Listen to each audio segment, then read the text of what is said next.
Morning, welcome back to another episode of Ali's Digger Diary. It is absolutely freezing this morning.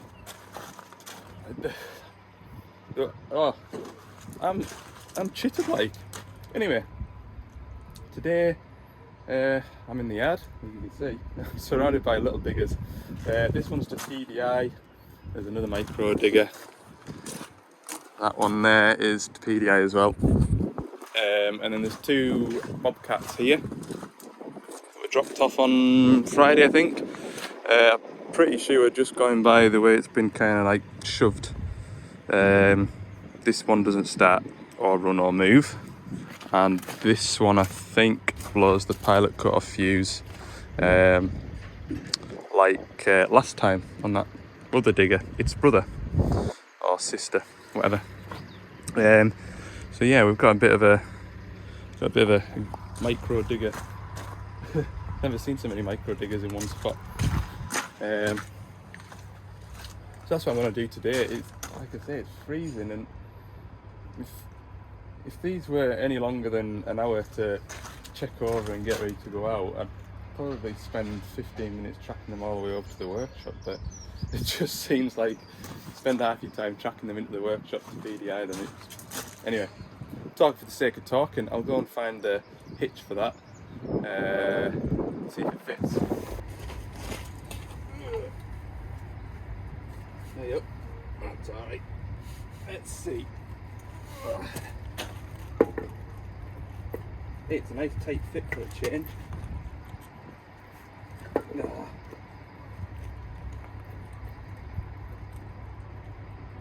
Oh, there. There we go. Whew. Everything's freezing.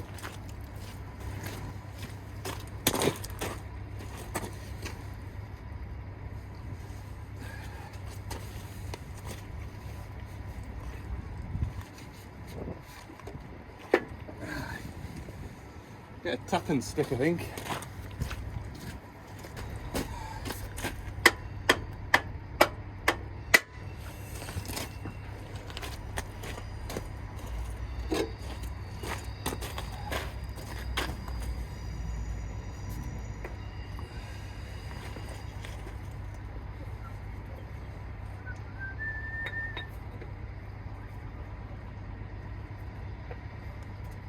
That's a nice fit, that. I'll show you. No gaps. Nice and easy, straightforward.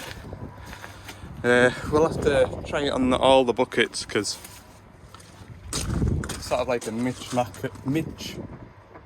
match of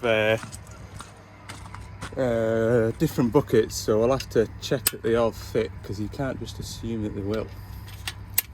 So that's the next job.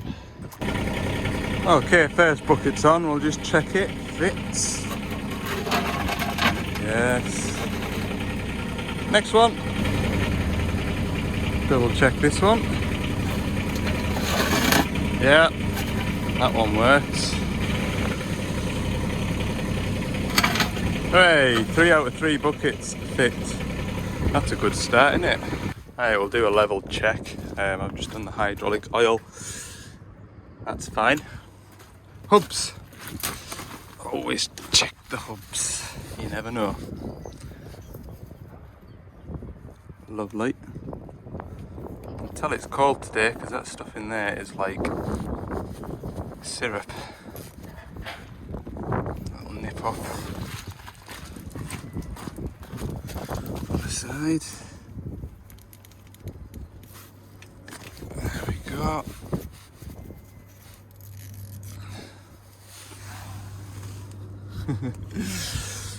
Really cold. Can't believe how cold it is today.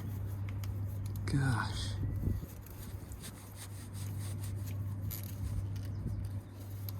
Marvellous. Engine oil, where are you at? Nothing looks like it's leaking. We've got the fan belt in here which we can check. That's fine. Engine oil then.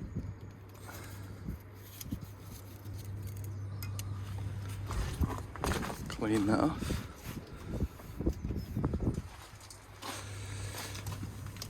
Oh look, they've changed the shape of those solenoid coils. I wonder if you can get that coil off there now without having to... Interesting. Silly little things that you notice, isn't it? Let's have a look. It's about halfway up the dipstick. We'll top that up. Always worth checking, see? So, engine oil's topped up. That's the machine finished, really. Just need to go and get some diesel for it because there's very little in the tank if you look. Empty. So we'll put half a tank in it. I'll get a 20 litre drum filled up, and that can do this one and the other DX10. And that's right then, isn't it? All greased, ready to go. Get on to the next one now. I've put 10 litres of diesel in that one and 10 litres of diesel in this one, so that's one less job to do. Right, same again, so I'll whiz through this and then we'll probably make a start and have a look at those little bobcats. Okay, the micro diggers, 1 and 2, are all complete. It's lunchtime-ish, and I thought I'd have a look and see what sort of a job it is to replace the seal in here, which is that seal down there. Now, when I first took the lid off here, and I got these springs out of the way, there was a lot of that sort of stuff. So this is the brake piston, yeah, and I've just absolutely covered my keys in oil. Well done, Al.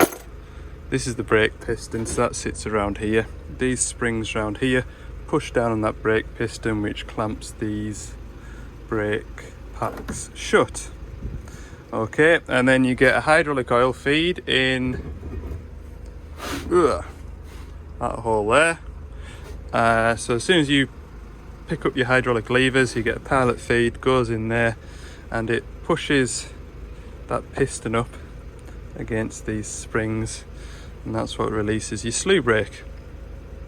And then this bit here is your motor. Now you can see all the debris in there, which I thought was unusual. There's also a fair bit of glitter down in there too, and that has come off. It's a good one to show you. Right around there, look. So it was the right decision to go there and replace the motor. Obviously we gave it a service after. Now I didn't spot anything on top of the hydraulic return filter that would suggest that any of this had happened. However, the filter's been replaced now, which is only a good thing.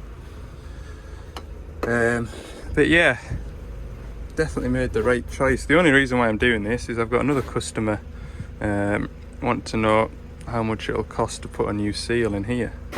So I thought I'll just spend 20 minutes or so stripping it all down, having a look.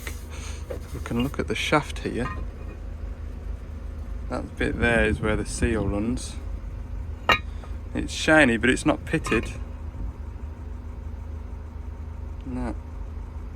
So it'd be all that metal filings and that's caused that seal to go.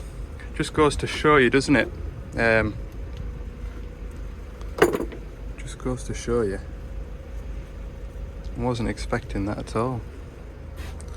But there's always a reason why something goes, and in that case, that metal is the reason why that seal's failed.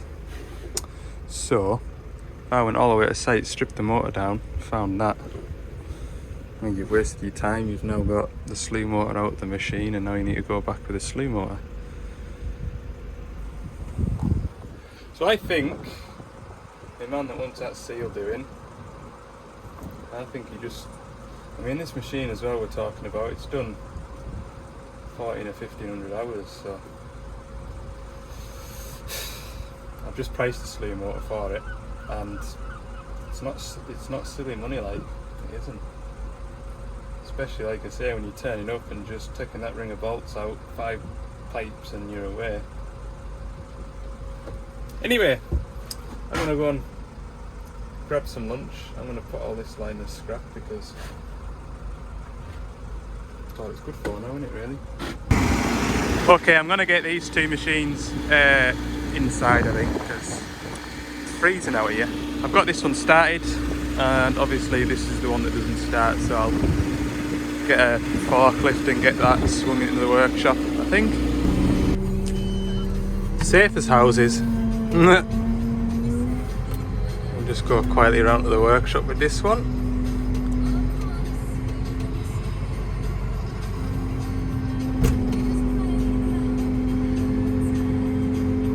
I don't think I'm going to get in the workshop though with the boom height, but we'll see when we get there.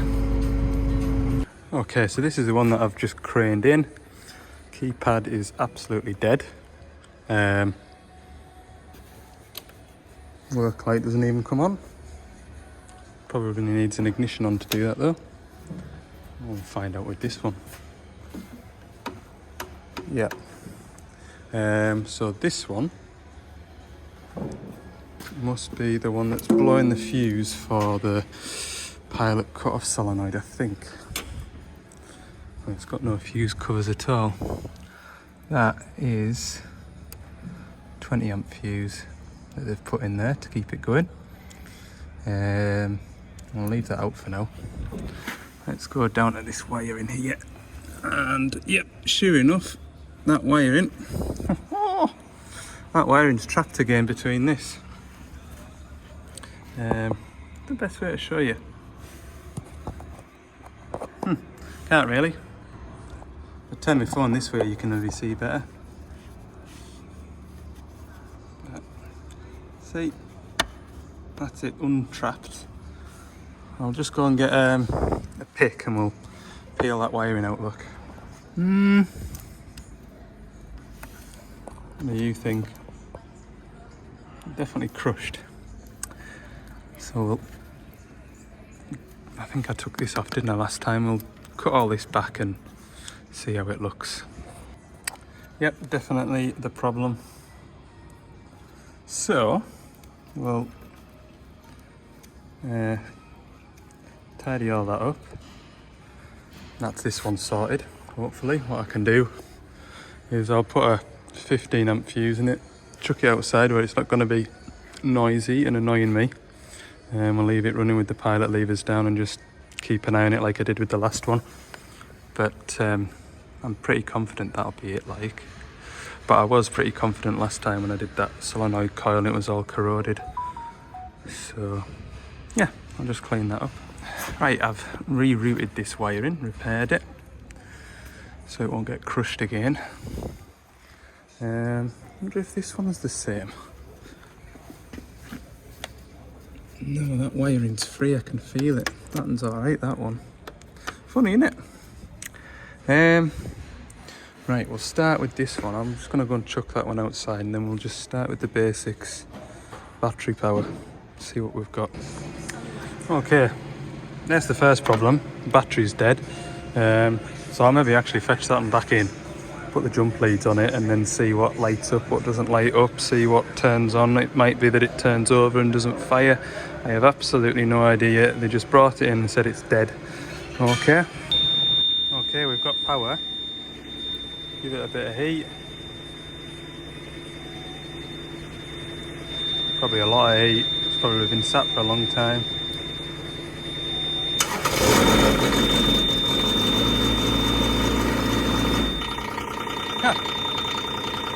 Just a bad battery then, is it? Bad alternator. Still got engine oil pressure switch on them.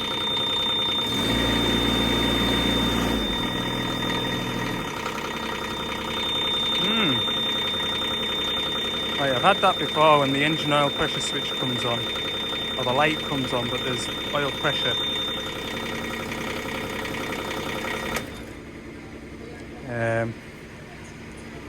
I'm going to have a look under this floor plate. There's a multi-plug. Okay, I'm back on with this Not that you'll know any different, but I've just been loading up that second-hand DX10 micro digger that's going away at the Isle of Mull. So I've been chatting away to him, nice fella. Anyway, I'm just gonna have a look at this multi-plug in here underneath this floor plate, because I just don't know, I often find them green and corroded, so we'll have a look. Unfortunately, there's nothing wrong with that. Perfectly fine. Oh, right. Put that back together then. Do it one-handed. Could do with finding the engine oil pressure switch as well. But I'll maybe ratch up a wiring schematic.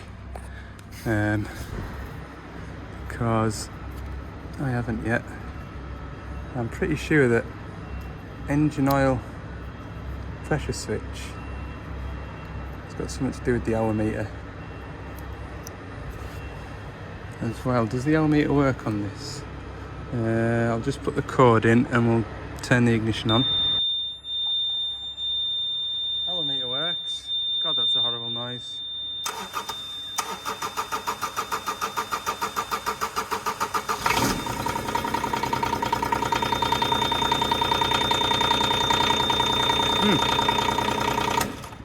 Right, let's find the engine oil pressure switch. There's a bit of rubber off a Deutsch plug somewhere, so I don't know if somebody's already been looking for it. Engine oil pressure switch is there. Which you can see I've unplugged. When I unplug it, the beeping noise stops, which is really nice, but we better now check the engine oil pressure. Okay, so I've got this oil pressure switch out. My multimeter's on continuity. If I press this button in here, yeah,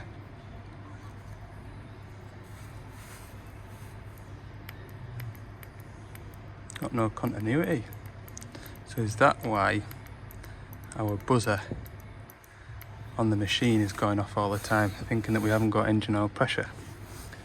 Tell you what, a quick little experiment would be to prove the point. Just whip that panel off there, swap them. Okay, swapped it over. As you can hear, it's beeping like hell.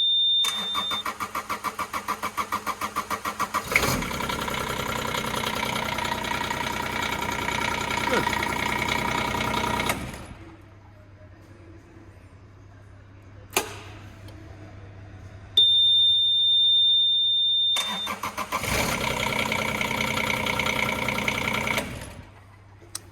Pressure switch then, eh? Okay.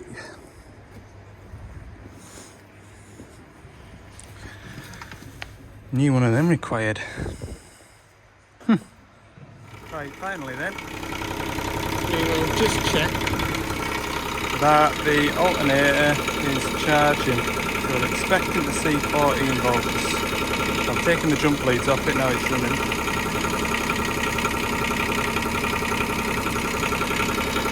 Looking like. There we go.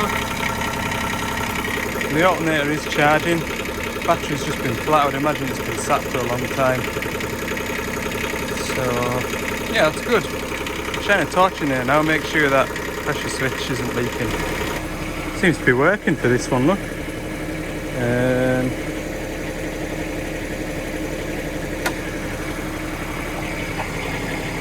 Now pressure switch. That's to turn the machine over. This one doesn't beep. Light goes off.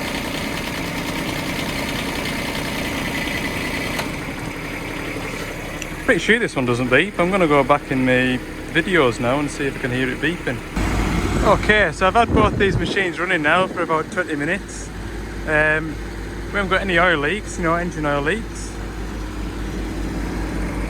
Both of them are clocking up hours. I have had a DX10 that wouldn't clock up the hours, and it was to do with the oil pressure switch. I'm almost positive of it. So that was another reason just to leave them running, just to make sure that the hours are still clocking up, and they are.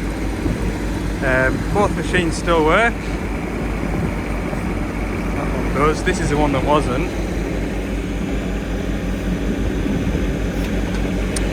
So I think I've fixed them. Don't know why that pressure switch. So see, when I put the pick in the pressure switch to make it beep, don't know whether I've disturbed something in there, because when I took it out of this one, there was a big blob of like sealant, and I sort of scraped that off and scooped it out a bit. So I don't know whether I've just fixed the pressure switch, but neither of them have got the engine oil pressure light on.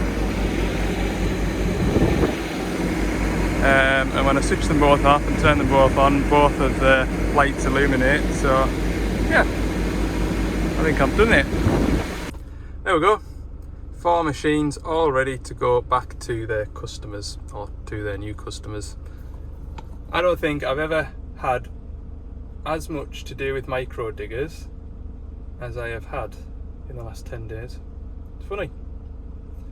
Never seemed to do much with them, and then all of a sudden it's just been non-stop, hasn't it? But anyway, hopefully for the rest of the week now, no more micro diggers. We'll see. So before I round the video up, there's a bit of an announcement that you may or may not have seen on social media over the weekend, and that is that Doosan, or Develon, has given the sales, service and parts territory of basically the whole of Scotland now to Gordon's Construction. So we are now the sole dealer of Develon construction equipment throughout the whole of Scotland. So that is right the way from the Scottish Islands, right the way up in the tip top, all the way down to, well, all of Cumbria as well, I suppose, all the way down to Barrow-in-Furness. That is all our area now, which is it's pretty remarkable really, considering that when I joined Gordon 7 years ago, they'd just taken on the Doosan dealership for Cumbria, the Borders and southwest Scotland. So basically when you looked at it on a map, we had the bottom third of Scotland and Cumbria. And when I started, it was me and another lad out on the road doing the service side of things, and then there was a couple of salesmen and a couple of parts men doing parts, and sort of within 7 years we now have the whole of Scotland. It's pretty remarkable really. So yeah, it feels good to be part of a winning team. Gordon's, from my point of view, have been a fantastic firm to work for. They're very service orientated, and I do personally think that we provide a great after sales care when it comes to looking after customers' machines. So if there's any of you viewers watching from up north, welcome to Gordon's, and I'm sure and I hope we don't let you down, because I know there's pretty big boots to fill with regards to Balgownie. I know that they won various service awards in the past, but so have we now. So yeah, we're hoping to move north in a controlled manner, and we'll get boots on the ground up there in both parts, sales and service. So yeah, it's exciting times ahead, and like I say, I'm proud to work for Gordon's, and it's even more so because I've been there from the start. It's nice to be part of the team and like I say, work for the winning side. So it's good. It's good. So on that note, don't forget, if you are available on the 26th and 27th of April, we will have a big stand up at Scotplant, which is where they hold the Royal Highland Show. So we'll have a stand up there, and if you're available, come on to the stand, say hello. I'll be there both days, and that is, like I say, at the end of the month. So the 26th and 27th of April will be at Scotplant, and yeah, it'd be nice to meet you all. Right, I am going to go into the workshop office. I've got some paperwork down there that needs doing. I've also got job cards from last week that need tying up, so I'm going to go and get that done, and then I'm going to go home and see what tomorrow brings. Hey, I nearly forgot. Don't forget to like and subscribe to the videos as well, because Yeah, I really appreciate that if you do. All right, see you in the next one.